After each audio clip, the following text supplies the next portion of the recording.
dapat, kung ganito kalaking transformer, dapat ganyan yung amperahe na ilalagay nyo. Ang nangyari kasi, tingnan nyo, ito 110 ito, maliit ito. Puro kami integrated. Yan, kasama ko yung anak ko. Yan, tinuturo-turuan ko rin siya dyan.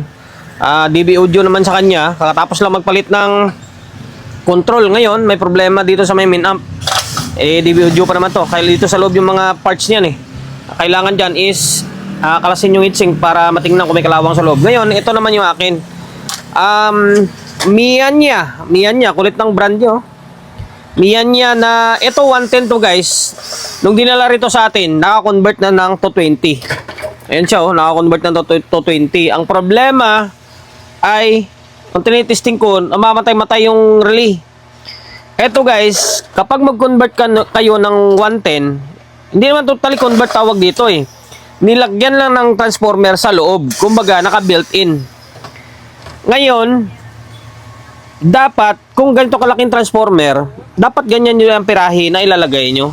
Ang nangyari kasi, tingnan nyo, ito 110 ito, maliit ito. Ito yung mga ginagamit sa pag-convert ng mga LC, yung CRT TV dati na 110. Ito mga nilalagay sa loob Hindi pwede ito, kasi mas mababa yung amperahe nito compare dito. Downgrade ang labas niya. May na nga lang na 110 mo na lang yan. Tapos hanap ka lang mga, dapat mga ganun kalaki transformer na 110 Hanap ka lang ng transformer na step down na 110 Kasi ganitong convert. Or either, pinaka the best way dito ay palitan mo ng transformer na lang ng 220 na. Tapos kung ano yung specs na nakalagay dito, yun din ang ipapalit mo or i-rewind mo. Di ba? Wala, hindi pwede ito. Ito kalaki Although gumagana naman siya. Taka ko Sabi ko nakasulat dito 110 na. Nung winantin ko siya, ayaw. Yun pala, conversion na pala. Pagbukas ko, naka-convert na pala siya. Or, nilagyan ng built-in na 110. Ito siya, 110 to Gumagana ito, ay yung nagtitrigger ang relay. Kaso kapag may audio, nagpapatay sindi yung relay. Na maaring bumabagsak. Hindi ubra dito. Hindi siya ubra. Dapat, conversion talaga na literal. Ngayon ang gagawin ko muna, try ko muna siyang i-110 ulit. Balik ko siya sa 110, tapos gamit ako ng step down. Tapos, tingnan natin kung magno-normal yung audio niya. Ayan. Pato, Japan. Parang Japan Miyanya. Ngayon lang ako maka-encounter nito. Pero angas. Angas lang naman niya. Parang kasi ang supply ay nasa 30. Ayan May nakalagay 30 Tapos ito 110 ito. 909. Okay. I-try ko i-convert, ibalik sa 110 muna. Tuloy tayo. Yan ako nagtatanggal na naman transistor. Ngayon, kinonvert, ibinalik natin muna sa 110. Ito yung papunta dito sa may transformer na nilagay nila. Kinonvert muna natin ng 110 ulit. Balik sa 110 ng itong transformer na to. Ngayon, nag-testing ako, may tunog na ako narinig. Kaso sobrang hina. Ngayon, pinagdiskitahan ko is itong control. Yung control niya is di motor pa siya. Problema nito kung may pamalit nito tayo mamaya. Sira ang control, na-check ko na. Sira siya. Tingnan nyo dapat mayroong continuity ito. Kahit di mo napihitin, dapat may continuity. Lagayin lang muna natin sa gitna. Yan. Ngayon, dapat mayroong continuity makita dito or masukat. Pansinin nyo, 0. Diba?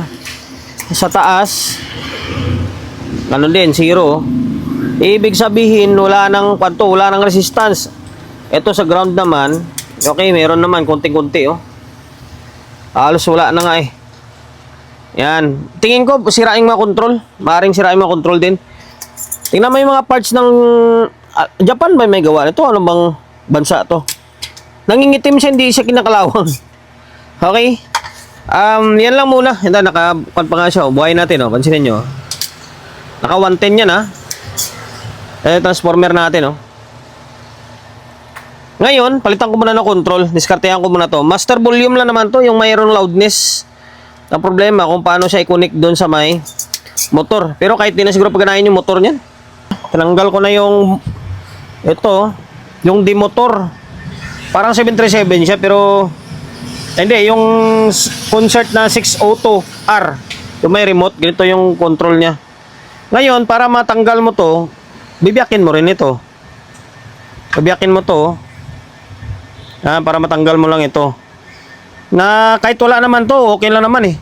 Ngayon, nagpalit na tayo. Kanyan, yung master volume na may merong loudness sa dulo. Ngayon, ito pinalit natin. Videokuhan ko lang siya kasi napipigtas dito. Napigtasan nga ako eh. Ito siya, ito. Pinalit natin, oh. Kasi may guide naman siya eh. May guide naman siya. O yan. Ngayon, balik natin to. Natin kung ano magiging kalabasan ah. O natin. Tapos, naka-CLD tayo dun. Naka-CLD yung input dito. Ngayon, pansinin nyo. May audio na siya oh.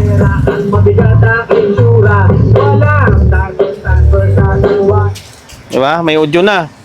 Working na. Ibig sabihin, sira lang talaga yung control. Sira talaga ito. Pati balak ko dito. Kaso, yung ilalim, parang gusto kong palitan to eh. Ang problema lang sa ganitong klaseng kable, kunting mali mo lang, napipigtas yan. Sige nga. Magana naman yung balance eh.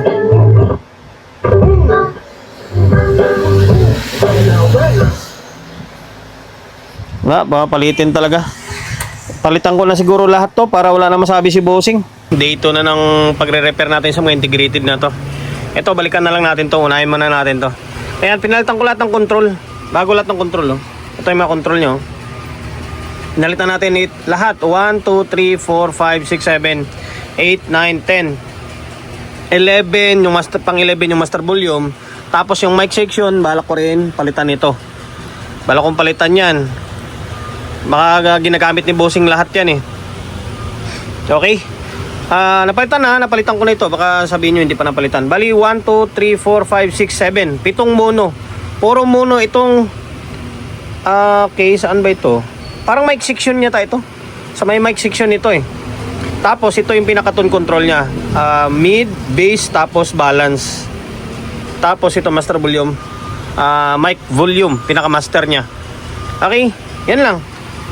Ngayon, ipepesto natin ulit ito. Medyo mahirap lang siyang ipalitan kasi yung wire, kunting galaw mo lang napuputol. Tapos, marami kang klasin. Yung pinaka front panel nyo, iba pa, iwalay pa. Parang 737 yung dating niya. Ayan, balik natin. Balik na natin yung pinaka front panel niya. Tornilyo na lang kulang dito sa taas. Ngayon, siguro puputulin ko yung video dito para hindi siya ganun kahaba. Mag-usap kami ni bossing tungkol dito sa may 110 and then 220 niya. Kung payag siya talagang erectang 220 talaga na mas mataas yung amperahe. Ito bitin talaga to para sa akin. Itong supply na to. Dapat mga itong klaseng 110 no. Ito tsaka ito alas magsinlaki lang eh. Bababa, nag-downgrade yung amperahe niya. Kaya kung bibirit mo siya, makukulangan ka. Pag sinabi niyang i-convert ng 220, maghahanap ako ng ibang transformer siguro na 220. Tapos, ang kailangan na supply is ito. 30-30. Yan, yung 30 niyan para dito yan. Sa main amp niya. Tapos yung 12, meron siyang 12 para dito. Sa ilaw dito sa harap, sa LED. Meron 12 dito sa LED.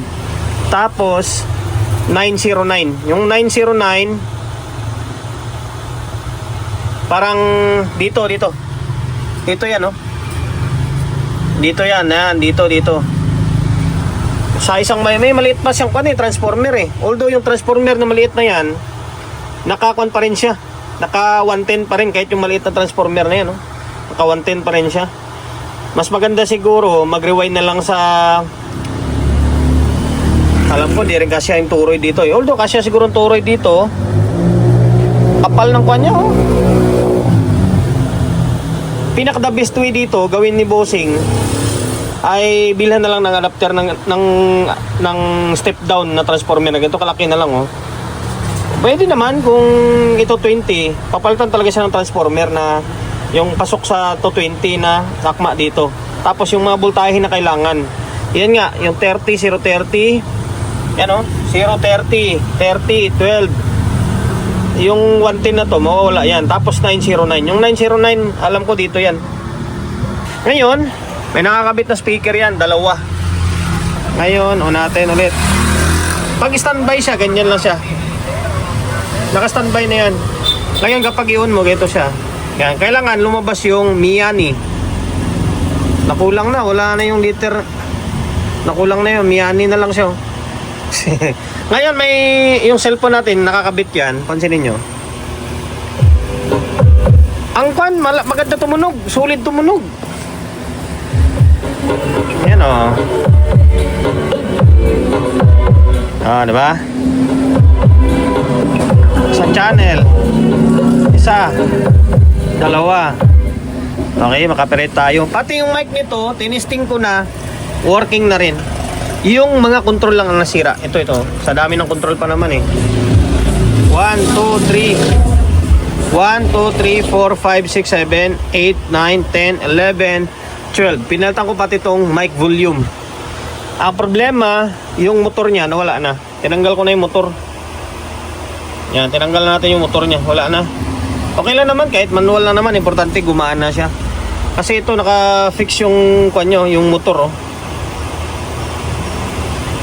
Hindi lang ako sigurado kung pwedeng i-adjust yung kanito. Kaso kakalkalin mo pa kasi ito. Okay na yan, kahit nawala na siyang remote. Kusapin ko na lang si Bossing. Tapos, yun nga, sa may 220, 110, try na lang ulit kami mag-usap. Sa ngayon, okay lang. Okay na. Kailan, makontrol lang pinalta natin. Akala ko malala yung problema niya. Problema, makontrol lang. Maganda, solid siya tumunog. Sa totoo lang, first time ko maka-encounter ng itong klaseng brand eh. Miyanya. Tapos 110 pa siya. Hindi ko lang alam kung Japan. Parang Japan yung sulat eh. Japan to. Yung parts ng Japan, nangingitim lang. Hindi siya kinakalawang. Okay, hanggang dito na lang. Sana nakapagbigay idea ako sa inyo. Meron bang idea ako binigay? Ayan, kung paano lang mag-troubleshoot ng itong klaseng brand 110. Dahil mabot ka sa part ng video natin na ito at hindi ka pa rin nakapag-subscribe, pakisubscribe ng YouTube channel natin. Pindutin mo yung bell button sa gilid, select mo yung all. Yan, kapag napindot mo na yan, manonotified ka kapag meron tayong bagong upload na video. Nag-upload tayo ng video 1 beses, 2 beses kada araw. God bless and then peace atin lahat.